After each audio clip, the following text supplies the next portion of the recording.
Hey guys, welcome to another episode of In Studio with Stefan Viljoen. It's been a while and we're back with another episode. And this time round, I want to show you how I made my new release on Above All Records D1.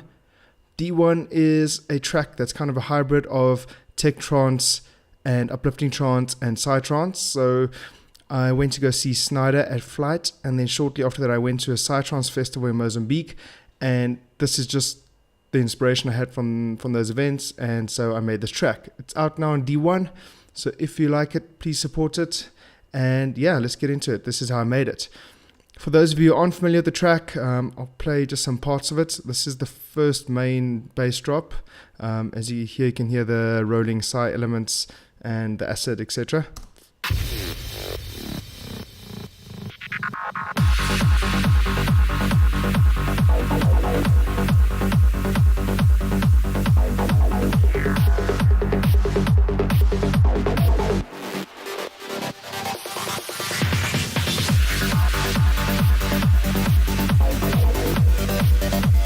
And I'll show you guys some of the individual elements. My drums, my bass, through here now, the acid,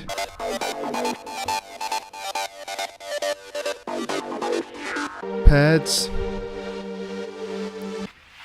my effects,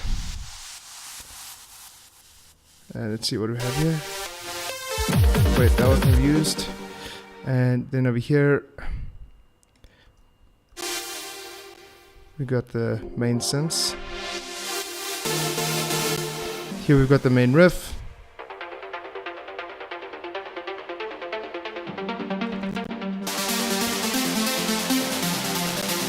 And this is the piano.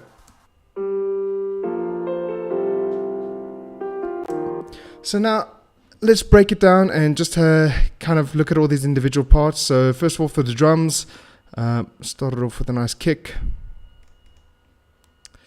And it's just, where are they? There we go. Okay, so first of all, I've layered two kicks, as I usually do. So one of these I've used for the top, and one of these I've used for the bottom. That's the lower kick. This is the top kick. So it's just a basic kick sample that I've loaded into Impulse, and a whole bunch of processing here that I ended up not using. A basic EQ, cutting off some of the lows, and just taking out a bit of a nudge over there. And then with the top kick, you can see just a bit of different EQ, and I used a limiter just to give it a bit more tack. And then you'll also see on the top kick, I brought the decay back, so it's quite a short kick. And then obviously on the low end and the lower kick, you can see here it's got much longer tail on it. Then what I've done is I've bussed these two together, and so I've got a main kick bus, and then here I put some light compression. I'm running Waves Aura Bass Mono, which is a fantastic plugin for bringing out harmonics in bass. I like using a negative setting on a kick drum, and then on my offbeat bass I'll use a positive setting, and it just kind of gets them to sit nicely and just gives you a lot of punch. Once again, I cut off a bit of the low end, it's off the 40 Hertz, and then I'm running another limiter. This basically isn't doing anything, it's just while I was busy mixing, if I did have any peaks I could cut them off there, but that's not a problem because as you can see I've got proper gain structuring on both of these tracks. So that's the kick. Then after that I've got some rolls that I was using, but more about that later.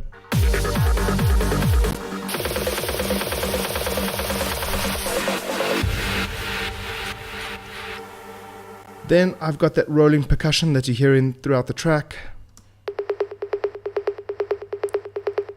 And this is actually a standard 808 sound from Ableton. It's one of the mid-toms. And I just did quite a bit of EQing, some reverb, some more EQ, and then quite a hard sidechain compressor. Then you'll notice that kind of when the energy is building in the track and you'll hear that like synth that rises and pitches up, I'm actually also bending the pitch on the percussion to kind of give it the same effect. So you can hear that here.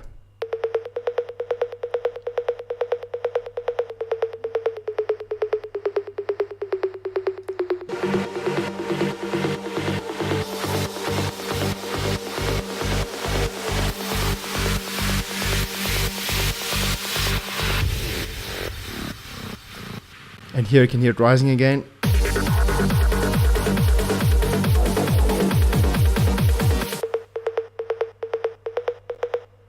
And so yeah, that was basically just done by automating the pitch. Then I'm using 2 hat loops that I did some editing with. One of these, I'm trying to find it, and I just cut out some hits. And then basically what I did is I'm making it mono. I'm giving it a little bit of overdrive just to make it nice and crunchy. I'm cutting off all the low end and got quite a hard sidechain compressor on it. And then I've got that's left. I'm using a different one for right. Similar processing when you play them together. And so you can hear it just gives a bit of variation to my hats. And that's along with my other hi-hats. And then finally my main open hi-hat, which I've also just cut all the low end off. I'm using this simple delay just to make it sit wider in the mix. And some compression and sidechain compression. Then I've got a ride. Oops. And then here I've got my drum fills.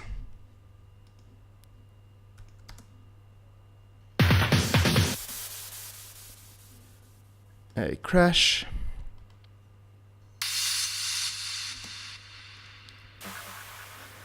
And there we go. That's basically it for the drums. When you put them all together, basically what I've done here is I've just bussed them together. I've got some EQ and some very light gluing compression. And then I'm also running it on some parallel compression over here, which I'll show in a second.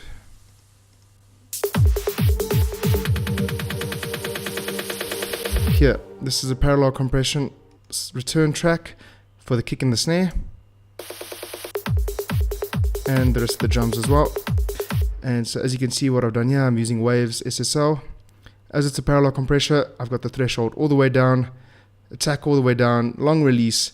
It's a really aggressive compressor, but it's running in parallel, so there's wet and dry signal.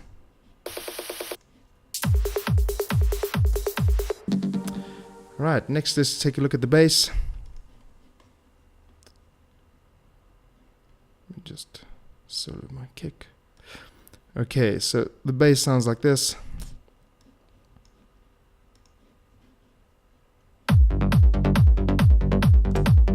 So the layers in the bass are first of all this mid layer. I call it low, but it's actually mid. You can hear it here. And it's just a standard sound from Silent. This isn't the actual pattern because I'm using an arpeggiator. I've cut off some of the lows. I'm using sausage fattener and or bass from Waves. Some light compression. Actually, it's not that light, it's quite an aggressive compressor. Some more EQ. A bit more compression because this one's got an open attack. That's just to give it a bit more kind of initial attack and click, and then quite an aggressive sidechain compressor.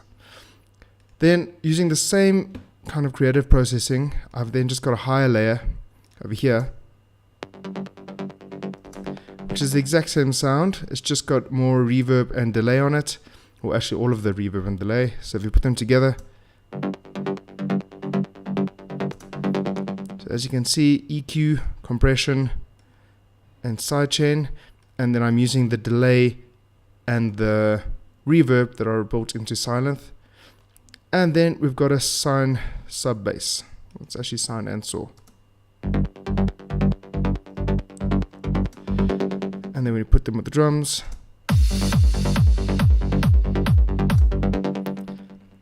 Then for the second drop, we've got a bit more.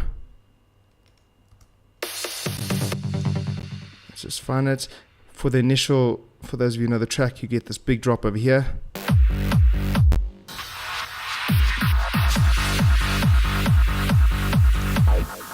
So for that bass, we've got the sub bass, we've got this open saw sub bass, and then we are also using this pad over here. And this is an audio track, and I made this in Logic using, I think it's ESX24, or it's one of the Logic synths that I use to make this sound, and then I just bounce it out to audio. And then I'm also using that sound in the break as a bass pad.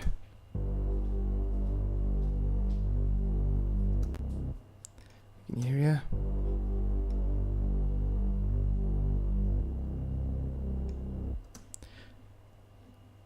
So that's it for the bass. Next up, we've got our acid.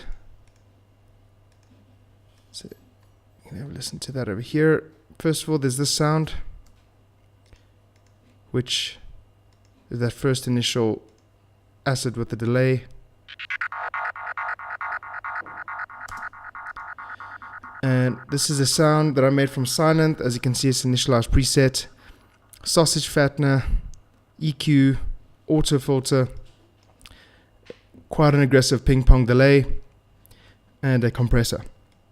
And then you'll hear here, I recorded the sound and I reversed it just to lead up to it a bit. So it sounds like this.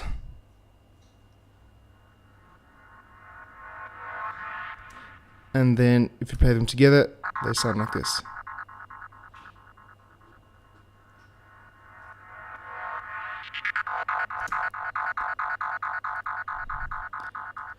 Then we've got these sounds here, which is the same sound, it's just a much longer note.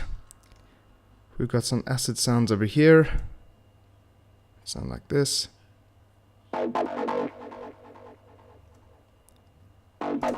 And then we've got this sound over here, which is a silent acid line. And I also pitch this up with the percussion and with all of the pitches and the sounds that rise up just before the breaks.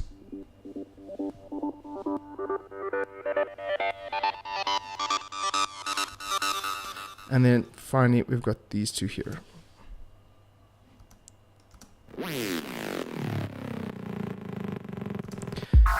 And when you listen to them together, they sound like this.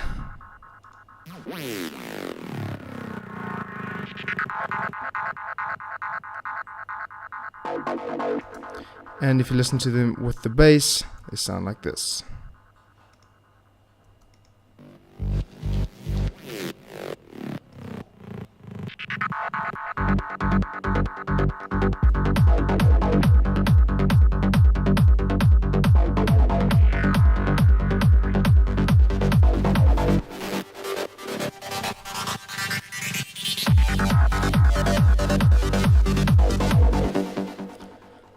Okay, so let's move on.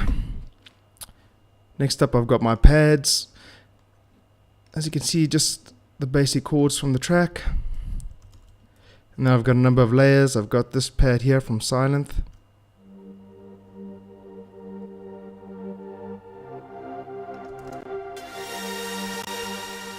Which I'm then layering with another sound here from Silent. And then I've got some sounds that are bounced out from Logic using the orchestral banks. I've got a choir and I've got some strings. So those are the strings. And this is the choir. With all of these, I basically just did some basic EQing. And then I bust them together. And then here I put some more EQ with automation, which I use to filter the sounds. And then I have reverb, compression, and sidechain compression. Next up are all my effects. These are various wave files that I've taken from various sample banks. Things like that. And then obviously white noise, which I generate from Silent.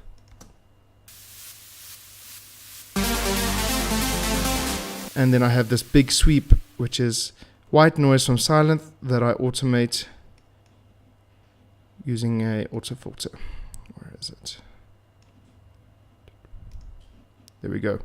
So there's a Silent which I use to make white noise, and then I automate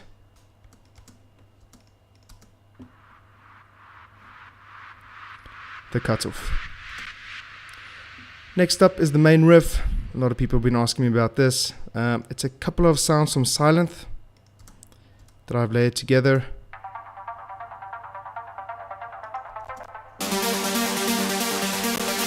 So they sound like this.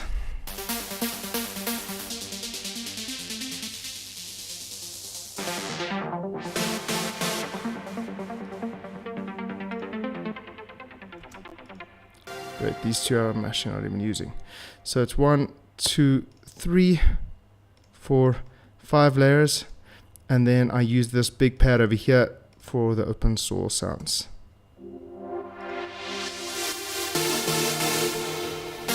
So that's how you get this.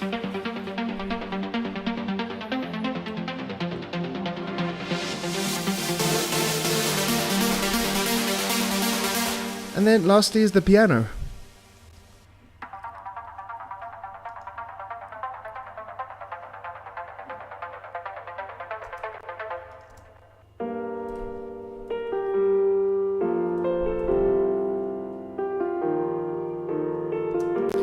For the piano, I used this Apex vintage warmer from Waves. Love the sound. And I used some basic EQ. And then besides that, I'm basically just using the MIDI plugin and the basic grand piano from Ableton. I actually really like this piano, even though it's quite a standard sound in Ableton. I found it sounds as good as many of the more expensive banks you can purchase or plugins. And yeah, guys, that's basically it. If I put all of these together, all the individual sounds I've just shown you, then we get the basic structure for D1.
And that's it, guys. That's how I made D1, my new track. It's currently out now on Above All Records. There's a support mix by Mitex. And yeah, if you like the track, please support it. And the next video will be on how I do my next release on Above All Records, which is a vocal track with Jade MC Donald. Anyway, guys, I hope you guys do well in the studio. Send me any questions you have, and I'll see you guys again soon.